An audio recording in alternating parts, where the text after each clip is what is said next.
be able to be fixed with lacing, but my heel does slip out of the back. On the left foot? Yes. Okay, so you guys can try something there. Yes, but I don't think they're deep enough. A little bit more upward flare in the Saucony at the toe box, right?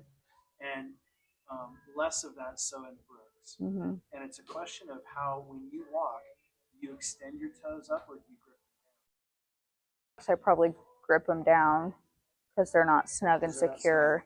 Right. These, because they're snug and secure, I think they're just neutral. In this case, you've got a little more of a sidewall on the Saucony with a little more width to the sole. Right. What that does is that on more uneven ground, it's going to give you more stability side to side than you might see with the Burks.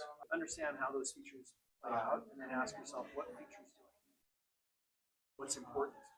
I definitely think the Burks have a better, they're more aesthetically pleasing, but I think the Sauconys provide more support and relief. Cool.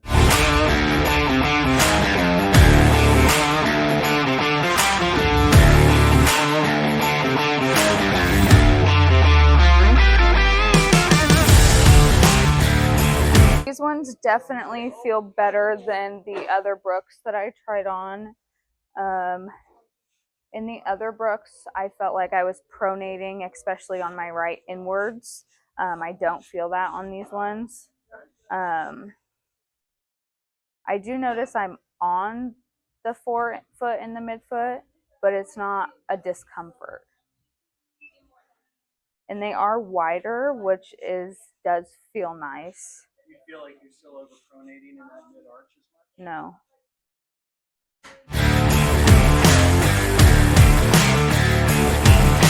Looking around in them, and I don't know if this is why. I am on my heel more, and it's bugging my knees.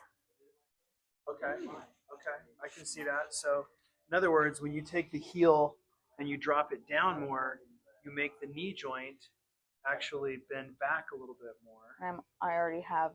And you have recurvatum to your knees already. Yeah. Okay.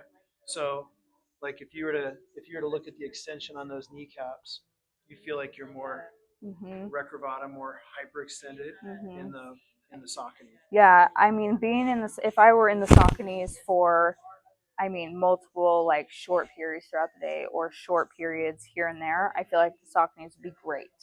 But being in them all day, I'm at work like 10, 11 hours. So that's one of the real like trade-offs. Like that's part of the reason why you'll elevate a heel versus neutralize a heel versus a negative heel. But it has implications on the other joints above that, right? So it's important to note that. So the foot aspect of it feels great. The knee aspect of it does not. The Burks now over through the Sauconys. Cool. Yeah, sometimes it's helpful. I think different conditions, especially with the hypermobility of the joints. Like I stated earlier, all of my joints are hypermobile. My knees bend backwards more than the average person. So the Sauconys were fantastic, but the drop in the heel was a little bit too much, that it was bending that knee more than it should have. So short periods of time, Sauconys would have been great. Long periods, my knees would have taken a hit.